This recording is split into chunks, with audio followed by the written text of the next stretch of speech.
Hello, everyone, and welcome to the Backpacking Light podcast. This is Ryan Jordan, and today's topic is a skills short on the topic of clothing systems for inclement conditions.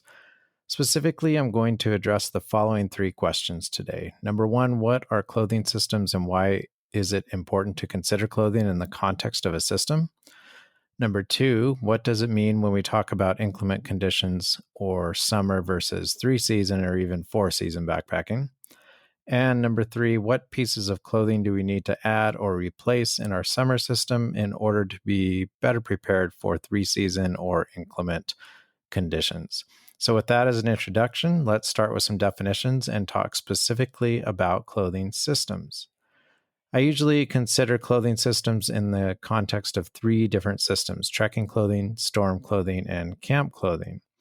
Trekking clothing is pretty self-explanatory. It's the clothing I wear while walking, while backpacking, usually during fair weather. And then storm clothing is the clothing I'm wearing while walking or trekking if the temperatures drop or the wind picks up or precipitation starts to fall.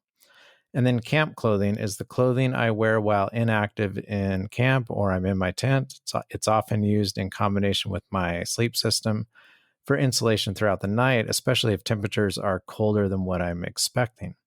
So we have trekking clothing, storm clothing, and camp clothing. I like to think in terms of these three systems because it helps me better compartmentalize my layering systems and helps me really dial in what I want the core function to be out of each piece of clothing in each system.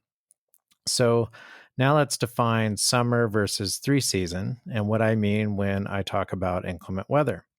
For context, keep in mind that I've spent most of my hiking career walking through the mountains of the West. Most of my time has spent in the Rocky Mountains of Montana, Wyoming, and Colorado. So make sure you keep that in mind when I talk about seasonality and what I think is inclement conditions. That means that my idea of 3-season conditions may look like winter if you live in the Southeast, and your idea of fair weather summer hiking in the Brooks Range of Alaska may look more like a cold, wet spring day in the Central Rockies to me.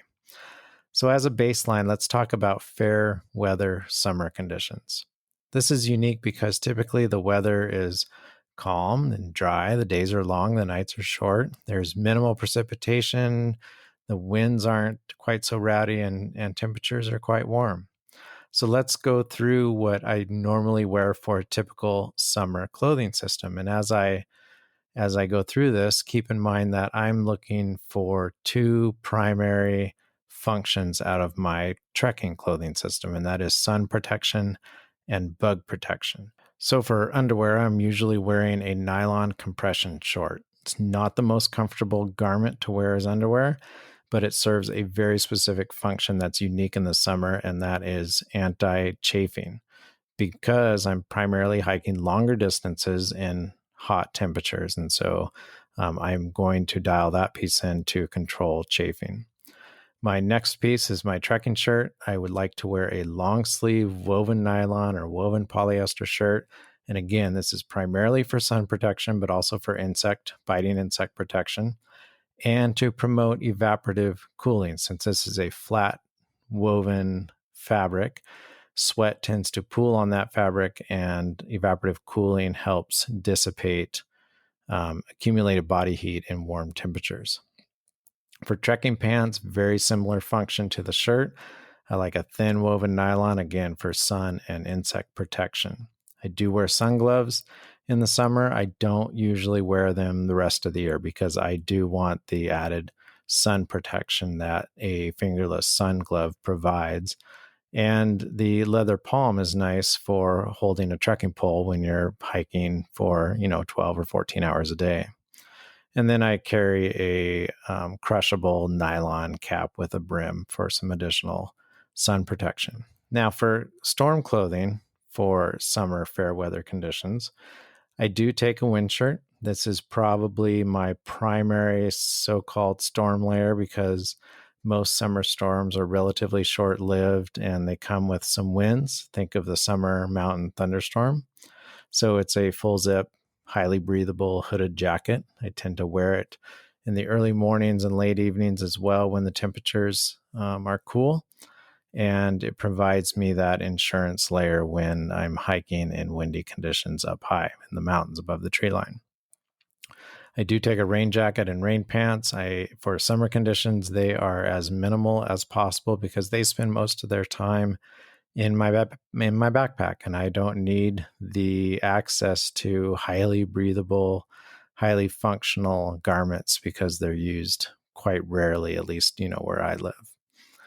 I don't bring a rain mitt in the summer, but I will talk about those a little bit later as we get into 3-season conditions. I always bring a warm piece of headgear, and that's usually a Merino 150 beanie and some gloves. So some light fleece polyester gloves, something like that. And then in camp, I do have some long underwear along. That's an insurance layer for really stormy conditions, but that's not what we're talking about here. I'm usually wearing this at night in my sleeping bag because I like to keep my sleeping bag relatively clean, and I don't need to wear my quite dirty trekking pants to bed at night. An insulated jacket. So for summer fair weather conditions, I don't need to hang out in camp for long hours at night. And so a simple, lightweight, down hooded pullover that's as light as possible is usually plenty sufficient. And then I sleep in a clean pair of trekking socks. Now let's talk about what I mean when we add the word inclement weather to summer. I'm not necessarily talking about the occasional intermittent summer thunderstorm, but more sustained precipitation and cooler temperatures that require me to remain comfortable while hiking through stormy conditions. So what am I doing differently for these conditions? The key difference is that I'm adding one piece of clothing. And if I know I'm going to have to hike in bad weather over the course of several hours and probably for the course of several days during a storm cycle, I want a piece of torso clothing that we call an active insulation layer. So most people know this as a fleece pullover or lightweight fleece top of some type. The goal here is insulation that is as light as possible in a garment that is as breathable as possible, so that when we add this into our torso system, so this is a layer that goes over our trekking shirt and under our rain jacket typically, it provides a high level of comfort when we are active. That's why we call it active insulation. The goal is to make this piece as breathable as possible. Fleece has some distinct advantages. It's durable and it's cheap, but it's not necessarily the lightest garment for the warmth it provides. In addition, fleece tends to be fairly slow to dry, and it holds on to a lot of moisture and accumulates a lot of sweat in it as you work hard. So there are new garments out that are called active insulation garments, and they're based on usually a synthetic high loft insulation that's quite thin and very breathable face and inside fabrics designed to move vapor and moisture as fast as possible through the clothing so it does not accumulate in the clothing. And I like to add one of these types of garments in inclement conditions in the summer. It's usually just a really thin vest. Okay, so that summarizes my summer clothing systems for fair weather and for inclement weather. So now let's move on to 3-season inclement conditions. So what's happening here is that the days are getting shorter, so we need more insulation in the evenings because we're spending time in camp. And temperatures are getting colder, so when storms do come, they tend to be a little more uncomfortable. In addition, spring and fall storms tend to be stronger with more precipitation volume and higher winds. Temperatures are generally above freezing during the day and somewhere between 0 degrees Fahrenheit and freezing at night. So the precipitation can come as either rain or snow, and often as freezing rain or wet, heavy snow. Okay, so let's walk through what I change for 3-season inclement conditions. Again, we'll start off with underwear. I tend to ditch the compression shorts once the temperatures drop. Don't need them anymore because I don't usually chafe in the fall, winter, or spring, even when trekking long days, because the temperatures are are cool enough to combat that. So I moved to something a little more comfortable, and that's usually a merino boxer short. For my trekking shirt, same deal. Wearing woven nylon against the skin is not terribly comfortable in the cooler conditions. So I moved to a lightweight merino pullover hoodie. For trekking pants, I tend to go to something warmer because I'm experiencing more wind. So I will move away from my thin woven nylon pants and towards a 4-way stretch woven soft shell pant. And that provides a little more thickness for warmth. And because it's a soft shell style face fabric, it tends to be a little bit more protective when it comes to shedding wind and snow. For gloves, I tend to do more bushwhacking and rock scrambling in the off season, so to speak. And so I'll move away from a sun glove and towards a more durable soft shell glove. Again, not only for durability for bushwhacking and rock scrambling, but for warmth when the precipitation and wind comes, and that soft shell fabric, like the pant, helps shed snow and rain pretty good. I'm still carrying a wind shirt, but I have definitely upgraded my rain jacket. And the reason for this is because I am spending more time in wet conditions, and I want a more breathable jacket, and I want one that gives me more flexibility to ventilate on the go. So this is a full zip hooded jacket. It's a little more functional than my ultralight pullover, and certainly more breathable. There is a weight cost to this of a few ounces, but it's well worth it when you're spending a lot of time in your rain jacket. In addition, I'll add a minimalist, short, seam-taped, waterproof, breathable rain mitt. So these go over my soft shell gloves, and these are kind of the insurance layer for when things get really bad. And just this really simple rain shell over a glove can go a long way at keeping your hands warm when the weather really gets cold, windy, and wet. For headgear, I will add a merino tube scarf like a buff to my normal hat.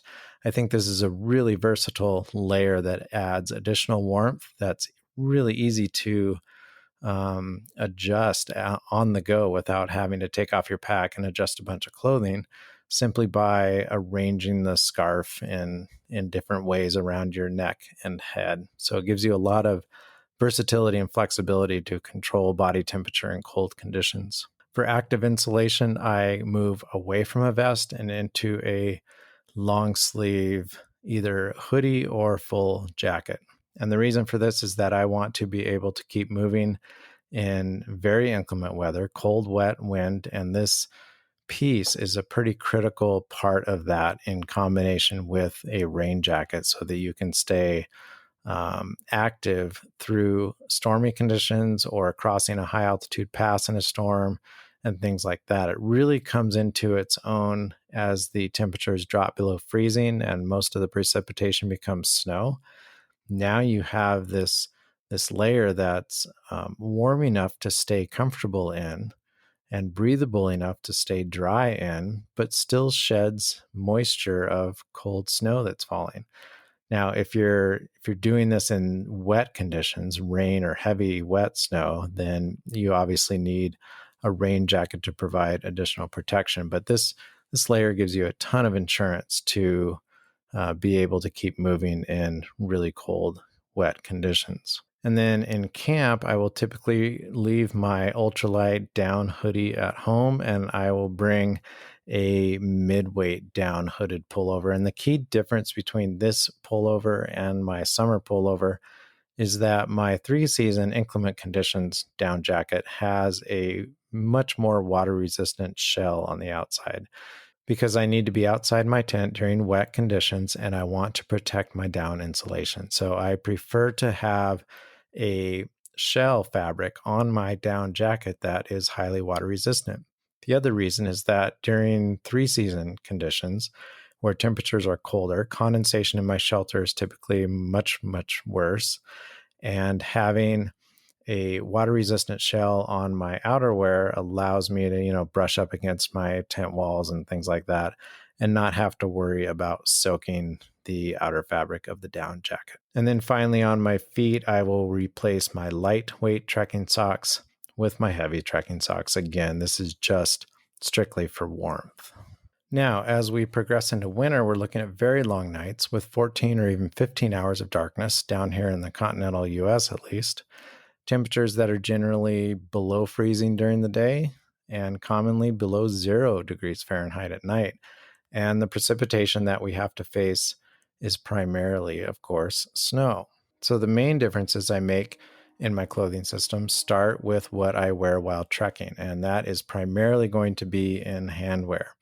I will move to a fully waterproof, breathable, shelled glove or mitten, mainly for warmth and to make sure that absolutely no moisture gets into my handwear system, because on very cold winter days when you have wind, that wind chill can really make your hands cold. So it starts with glove wear in my trekking clothes. In terms of storm clothes, I keep that same highly breathable rain jacket that I had for 3-season conditions in my kit for winter conditions. I tend to wear it more often in the winter, again, as a barrier against wind chill. Breathable wind shirts just don't quite do it when temperatures are near 0 or in the single digits and you have high mountain winds. And I really think you need a full waterproof, breathable jacket in order to provide meaningful wind protection in the winter. As temperature drops, my active insulation layer might become a little bit thicker. I tend to use a warmer full zip jacket in the half-pound range during the winter, and contrast this to what I was using in the summer for inclement conditions, which is a vest that was very thin and weighs less than half a pound. The final 3 things I add to my clothing system for winter conditions are in the area of camp clothing. Nights are longer. You're spending many more hours in camp. I'm going to add a down insulated pant as temperatures get colder. And this also is part of my sleep system so that I can get away with, for example, a 3-season bag in 4-season conditions as long as I have down clothing to wear as well. For an insulated jacket, I upgrade my jacket even more and will take a heavier down parka. And again, this is just to combat cold temperatures that occur during the winter months. And then for sleeping, I add a pair of lightweight down socks to my heavy trekking socks, and that keeps my feet warm at night. Now let's consider what the weights of these systems might look like. So the system I described for fair weather summer hiking includes about 3 pounds of clothing. As I add that one active insulation piece, that vest for summer inclement conditions, we're up around 3.3 pounds. As I move into full-on fall and spring conditions, then we're bumping up close to 5 pounds. We've added that weight in more robust rain gear, different trekking clothing, and more insulation. And then as we go into winter, like full-on winter, we're up around 6 pounds. And again, this comes primarily from more insulation. Okay, that's it. I hope you found this episode to provide some valuable perspective about clothing systems and how you might consider designing one that works for you, whether you're hiking in summer, 3-season, or winter conditions, and what to consider specifically when thinking about how to layer for what you consider to be inclement weather. In the show notes for this episode, I've outlined everything I talked about today and provided you with some detailed tables that show these clothing systems for various scenarios. And there's links to the exact pieces of clothing that I've been using for each of these systems over the past year or so. If you'd like to learn more about this topic, be sure to check out my lightweight backpacking in inclement conditions masterclass. This is a 4-hour online course which goes into even more detail on clothing systems, along with a bunch of other topics that are related to the gear and skills required to be safe, warm, and comfortable in inclement weather. A link to that masterclass is found in the show notes, or you can go there right now by visiting backpackinglight.com/masterclass. Okay, that's it. I'm Ryan Jordan, and this has been the Backpacking Light podcast. As we enter into the fall season, I wish you happy trails and warm nights. Good night, everyone.